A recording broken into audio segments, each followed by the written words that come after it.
Y اتنے زیادہ heart issues کیوں ہو رہے ہیں لوگوں کو؟ پچھلے 10 سال میں نا ہارٹ ڈیزیزز کی ریشو بہت زیادہ بڑھ گئی ہے. انفارچونیٹلی آج سے 20 سال پہلے یہ صرف بوڑھے لوگوں کا مرض سمجھا جاتا تھا. اسموکنگ جو ہے یہ بہت زیادہ کامن ہو چکی ہے. تو ان کی جب ہسٹری ہم لیتے ہیں تو 80% جو ینگ پیشنٹس ہیں نا ان میں ہی اسموکنگ کی ہسٹری پازیٹیو ہوتی ہے. وہ کرونک اسموکرز ہوتے ہیں.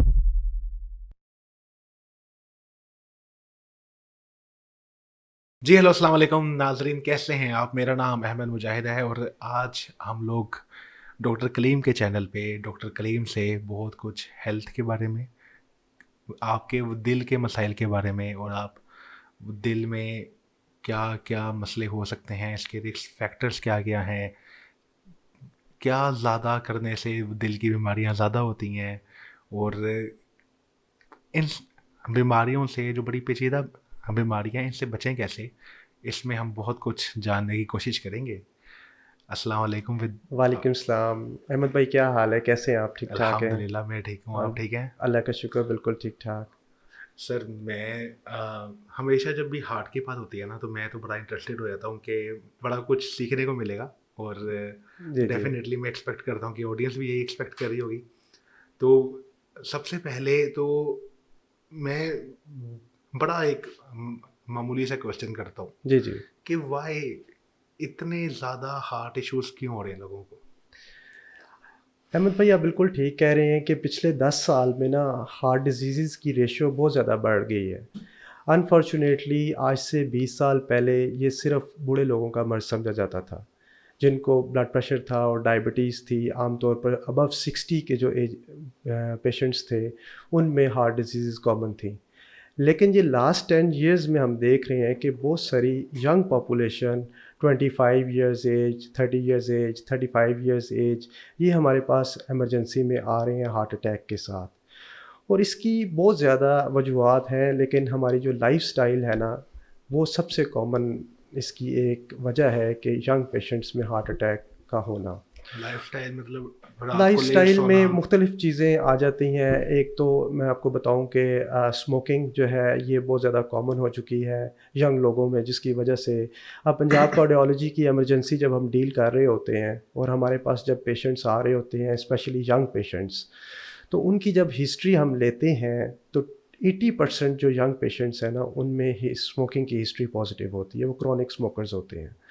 تو یہ اتنی ڈینجرس ہے جس کی کچھ حد ہی نہیں ہے. اور یہ آپ کی دل کی شریانوں کو جا کے ڈائریکٹلی اس میں جو نکوٹین ہے یا تار ہے وہ جا کے افیکٹ کرتی ہے اور کلاٹ بنا کے آپ کو دل کی شریانوں کا مسئلہ کرتی ہے.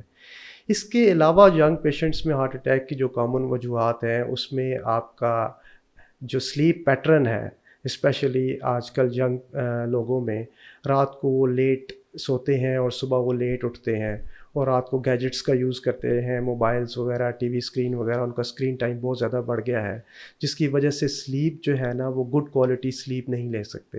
ادھر میں تھوڑا سا آپ کو بتانا چاہوں گا کہ گڈ کوالٹی سلیپ ہوتی کیا ہے.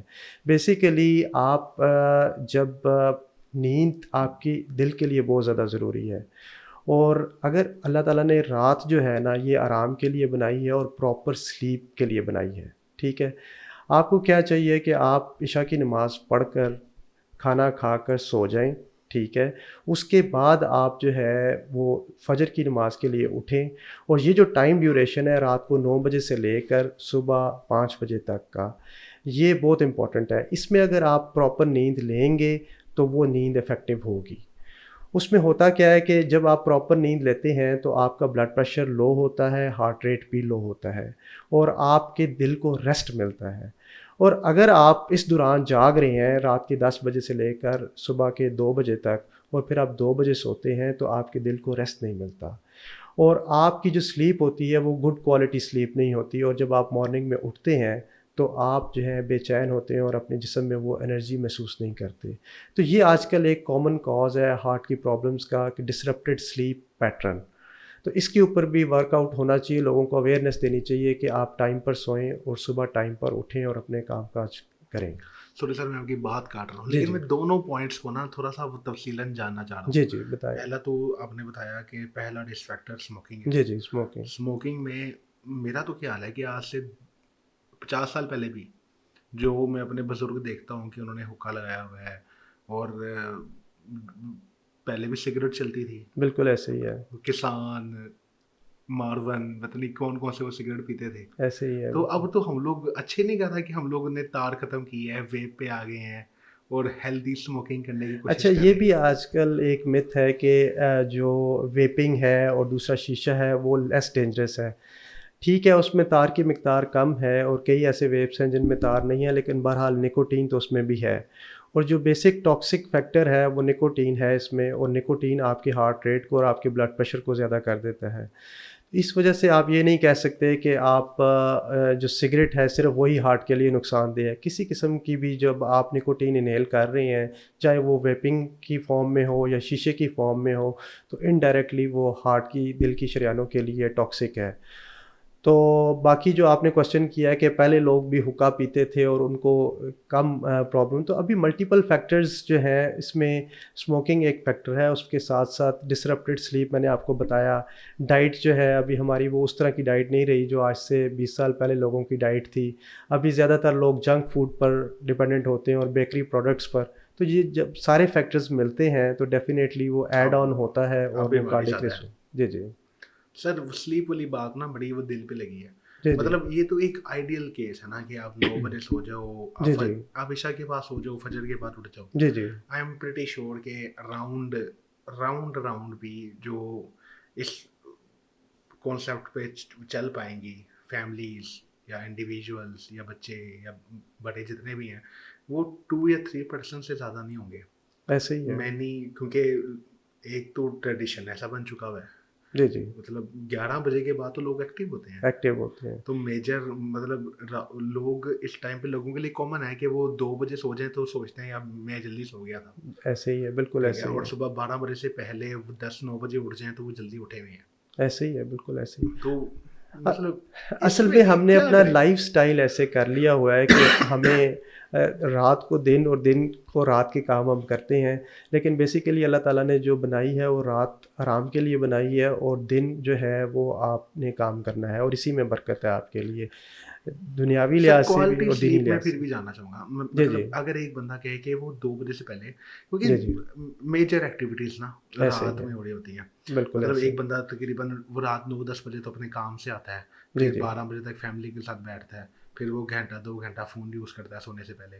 جی جی تو آپ حساب لگائیں کہ تقریباً 2 بجے تک تو وہ جاگ رہا ہے. ٹھیک اگر ہے۔ 2 سے لے کے صبح 12 بجے تک کے ٹائم پہ جی جی اس نے ایک کوالٹی سلیپ اچیو کرنی ہے، ایسے ہی ہے، کیونکہ میرے خیال سے زیادہ لوگوں کا مسئلہ یہ ہے کہ وہ 2 بجے بھی سو گئے، 10 بجے اٹھنے کے بعد بھی ایکٹیو نہیں ہے، صحیح ہے، ان کو تب بھی وہ ایکٹیو والی فیل نہیں آ رہی.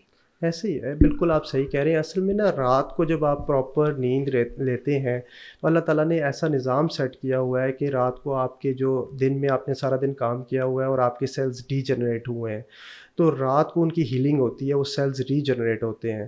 اگر آپ وہی دن کو سلیپ لیں تو یہ ری جنریشن کا پیٹرن جو ہے وہ نہیں ہوتا۔ یہ اب نظام قدرت ہے کہ اللہ تعالیٰ نے رات ہی کو، اس میں اگر آپ نیند لیں گے تو آپ کا جو سیلز ہیں وہ ری جنریٹ ہوں گے اور آپ کا سرکیڈین ردم جو ہے وہ پراپرلی کام کرے گا، آپ کے ڈفرینٹ ہارمونز ریلیز ہوتے ہیں۔ یہ چیز آپ دن کو نہیں لے سکتے، کیونکہ اللہ تعالیٰ نے آپ کے نظام ایسا پیدا کیا ہوا ہے کہ آپ اگر رات کو پراپر نیند لیں گے تو آپ کی ساری جو ہے وہ سائیکل جو ہے وہ نارمل لیول پر رہے گی۔ مطلب یہ پاسبل ہی نہیں ہے کہ آپ 2 نہیں، بجے سو گئے وہ صبح 10 آپ بجے اپنی اٹھو. لائف سٹائل کو چینج کریں، اس میں یہ ہے کہ آپ نے رات کو ہی سونا ہے اور دن کو کام کرنا ہے۔ آپ یہ نہیں کہہ سکتے کہ آپ دن کو آپ نے پراپر سلیپ لی ہے تو آپ کی ساری وہ کمپنسیٹ کر لیا آپ نے۔ جو رات کی نیند 1 گھنٹے کی بھی دن کی نیند 5 گھنٹوں سے بھی زیادہ آپ کے لیے افیکٹو ہوگی۔ اگر کوئی بندہ رات کو کام کرتا ہے جی جی تو مطلب وہ تو گیا. ہاں، اس کو ڈیفینیٹلی ہیلتھ، اس کو ہیزرڈس آئیں گے اس کو، تو اس کو چاہیے کہ وہ اپنا روٹین ایسے سیٹ ایسا کرے۔ کوئی سین نہیں ہے کہ مطلب ایک تو قدرت کا نظام ہے نا جی کہ جی ایک بندہ آرٹیفیشل طور پہ بھی چیزیں بنا لیتا ہے. جی جی اگر وہ ایک بلیک روم کریٹ کرے جس میں کوئی لائٹ نہ آ رہی ہو، اور ایسا جی جی روم کریٹ کرے جہاں پہ کوئی ساؤنڈ نہ آ رہا ہو، صحیح۔ بہت پیسفل جگہ ہو، اچھی سینٹ آ رہی ہو، اچھا ٹمپریچر ہو، تو اس میں بھی اس کی وہ سلیپ سائیکل امپروو نہیں ہوگا اس جو کا. چیزیں نیچرل ہوتی ہیں نا ان کو آپ وہ آرٹیفیشل سے کبھی بھی آپ ان کا نیم و بدل نہیں ہوتا۔ تو جو اللہ تعالیٰ نے آپ کو بنا دیا اور ایڈوائس کر دی ہوئی ہے وہی آپ کریں گے تو آپ کے لیے بینیفیشل ہوگا. مطلب جو رات کو جاب کرتے ہیں وہ تو بھول جائیں گے، وہ اپنے دل کی بیماریوں سے بچ سکتے ہیں. یہ ایک رسک فیکٹر تو بہرحال ہے. ایک کوشش کرنی چاہیے کہ آپ رات کو عشاء کے بعد سو جائیں اور فجر کے ٹائم پر اٹھیں. مجھے افسوس ہو رہا ہے ان پہ. اچھا میرے کچھ دوست ہیں جو رات کی جاب کرتے ہیں. اچھا اچھا اچھا. مطلب میں تو مطلب اگر میں خود بڑی لیٹ سوتا ہوں، لیکن جی جی مجھے پتا میں اچیو کر سکتا ہوں. میں اپنے کام پہلے عشاء تک اپنے کام اس میں ختم کوئی کر اتنا سکتا ہوں. مشکل بات نہیں ہے. آپ اگر ایک دو دن مارننگ میں اٹھیں گے فجر میں اور اپنے ساری جو ڈیلی روٹین ہے وہ مارننگ کے حساب سے سیٹ کر لیں گے تو یہ آپ کے لیے کوئی اتنا مشکل نہیں ہوگا. لیکن وہ صرف انڈیویجول لینا ہوتا. میرے خیال سے ہمارا مسئلہ یہ ہے کہ ایک بندہ نہیں کچھ کر سکتا نا، جی اس کے جی سارے ملنے والے بھی اسی سائیکل کو ہاں یہی اڈاپٹ تو کرے نا. ایک کہ پرابلمٹک وہ چیز ہے ہماری سوسائٹی میں صبح فجر ٹائم اٹھ کے وہ کس سے بات کہ کرے گا. ایون شاپس بھی جو ہیں وہ 11 بجے کھل رہی ہیں, 12 بجے کئی شاپس کھل رہی ہیں, جس کی وجہ سے ساری پرابلمز آ رہی ہیں. ایگزیکٹلی وہ کلچر ہی ایسا ہے. کلچر ایسا ہم ہو گیا لاہور نا. میں رہتے ہیں، ہمیں پتہ ہے کہ اب 2 بجے مارکیٹ جائیں گے رات کے آپ ہاں کو کھانے کو مل جائے گا. ایسے ہی ہے, آپ صبح 8 بجے مارکیٹ جائیں آپ کو ناشتے کے علاوہ کچھ کھانے کو نہیں نہیں ملے گا. صحیح کہہ رہے ہیں بالکل. وہ کلچر ہے. لیکن سلیپ پہ بڑی بات ہو گئی ہے. جی جی مطلب یہ ہم لوگوں نے بات تہیا کر دی ہے کہ بھائی اگر آپ رات کی جاب کرتے ہیں آپ رات کو نیند نہیں لیتے اچیو کر جی پاتے. جی صبح اٹھ کے آپ، کیونکہ میں نے تو ویڈیوز دیکھی ہیں ویسے کہ ہی how to achieve quality sleep. جی تو انہوں جی نے کہا ہے کہ ایک ساؤنڈ ہے وہ ساؤنڈ پلے کر لیں، وہ ذرا سودنگ سا ساؤنڈ ہوتا ہے، وہ چڑیوں کا ساؤنڈ وہ ساؤنڈ ہوتا ہے. وہ کہتے ہیں کہ یہ والا ساؤنڈ پلے کر لیں، کوئی لائٹ نہیں آنی چاہیے آپ کے روم میں. اس میں سمپل سی بات ہے کہ آپ رات کا کھانا عشاء کی نماز سے پہلے کھائیں اور کم کھائیں, اور عشاء کی نماز کے بعد آپ تھوڑی سی واک کریں, چہل قدمی کریں, اور اس کے بعد آپ 9-10 بجے بیڈ پر ہوں, اور یہ جتنے بھی اسکرینز ہیں, موبائل فونز ہیں اور ٹی وی, اس کو آپ دور رکھیں تو آپ کو ود ان 20 to 30 منٹس آپ کو نیند آ جائے گی. اور صبح پھر آپ فجر کے بعد سوئیں نا. یہ آپ 3-4 دن اگر یہ آپ پریکٹس کریں گے تو 5ویں دن آٹومیٹیکلی یہ آپ کی ہیبٹ بن جائے گی. چلے 5 دن کی یہ آپ سر، ٹرائی لیکن کر کے صبح دیکھیں. بور ہوتا ہے. یہ آپ میں ٹرائی کر کے پرسنلی بور دیکھیں. ہو جاؤں گا صبح میرے ٹائم میں اٹھ کے بات نہیں کر پاؤں گا. صبح آپ اٹھیں, ایکسرسائز کریں, جم کریں یا کسی اچھے سے پارک میں واک کریں تو اس کے علیحدہ سے بینیفٹس ہیں, کارڈیو واسکولر بینیفٹس ہیں, وہ آپ کو اس ادھر سے بھی فائدہ ہوگا. وہ ایک آئیڈیل لائف اسٹائل ہے, وہ جی اچیو جی کرنا ہے. لیکن چلے ہم لوگ کوشش تو کریں نا. اسموکنگ کی بات کی جی جی اور ہم لوگوں نے سلیپ کی بات کی. ابھی تک وہ دونوں چیزیں میری تو پرسنل خراب ہے. میں اچھا صحیح اسموکنگ بھی صحیح. کرتا ہوں, میں سلیپ بھی گندی لیتا چلیں ہوں. اگلا بتائیں. اگلا ڈائبٹیز جو ہے وہ ایک بہت بڑا رسک فیکٹر ہے ہارٹ کے لیے. ڈائبٹیز تو خود بھی ایک بیماری ہے. بیسیکلی ڈائبٹیز ایک سنڈروم ہے جو کہ مختلف بیماریاں کرتی ہے. یہ آپ کے کڈنیز کو افیکٹ کرتی ہے, آپ کے ہارٹ کو افیکٹ کرتی ہے, آپ کے برین کو افیکٹ کرتی ہے. تو ڈائبٹیز جب ہو جائے تو آپ نے اس کو ویل کنٹرولڈ کرنا ہے تو آپ پھر تاکہ ان بیماریوں سے بچ سکیں. یہ ایک بہت بڑا ہارٹ کا رسک فیکٹر ہے. اور وہ 3 ہو گئے, 4th بتائیں. 4th blood pressure. Blood pressure تو ہارٹ ایشو نہیں ہے ایک؟ نہیں, یہ بیسیکلی بلڈ پریشر جو ہے یہ آپ کے دل کی شریانوں کے اوپر جا کے سٹریس ڈالتا ہے. عام طور پر جو آپ کا آئیڈیل بلڈ پریشر ہے نا, اس وقت جو امریکن ہارٹ ایسوسی ایشن نے ریکمنڈیشنز دی ہیں, آپ کا جو اوپر والا جس کو ہم سسٹولک بلڈ پریشر کہتے ہیں وہ 120 سے کم ہونا چاہیے, اور نیچے والا جس کو ہم ڈایاسٹولک بلڈ پریشر کہتے ہیں وہ 80 سے کم ہونا چاہیے. اس سے اگر اوپر ہے آپ کا بلڈ پریشر تو اس کا مطلب ہے کہ آپ کو بلڈ پریشر کا مرض لاحق ہے. تو آپ کو اپنے معالج سے ضرور رابطہ کرنا چاہیے تاکہ وہ گائیڈ لائنس کے مطابق آپ کا بلڈ پریشر کنٹرول کر سکے. بلڈ پریشر کو اگر میں چاہتا ہوں کہ میں بلڈ پریشر کو بچاؤں تو جی مجھے جی ہائپر ٹینشن نہیں چاہیے, مجھے جی اسٹریس جی نہیں چاہیے. نہیں, اس میں یہ ہے کہ آپ نے آپ کی اگر آپ کو مثلا آپ کے پیرنٹس کو بلڈ پریشر ہے تو آپ کے بھی چانسز ہیں کہ آپ کو بھی بلڈ پریشر ہو. تو آپ نے یہ اپنی لائف سٹائل کو ماڈیفائی کرنا ہے. مثلا جو لوگ ایکسرسائز کرتے ہیں, ریگولر واک کرتے ہیں یا یوگا وغیرہ کرتے ہیں, ان میں بلڈ پریشر کنٹرول رہتا ہے. اور آپ کی جو آپ فروٹس اینڈ ویجیٹیبلس کا آپ کا ڈائٹری پیٹرن ایسا ہو کہ آپ جو ہے فروٹس اینڈ ویجیٹیبلس کا استعمال زیادہ کریں, جس کو ہم میڈیٹرینین ڈائٹ کہتے ہیں, تو پھر بھی آپ کو بلڈ پریشر کو کنٹرول کر سکتے ہیں. میں نے کئی ایسے پیشنٹس دیکھے ہیں بلڈ پریشر کے جنہوں نے صرف لائف سٹائل سے اور اپنی ڈائٹ سے اپنا بلڈ پریشر کنٹرول رکھا ہوا ہے. ان کو میڈیسنس کی ضرورت ہی نہیں پڑتی ہے. ڈن ہو گیا. اور ڈائبٹیز ہو گیا, بلڈ پریشر ہو گیا, اسموکنگ ہو گئی, سلیپ ہو گئی, اس کے بعد اور کولیسٹرول جو ہے, آئل.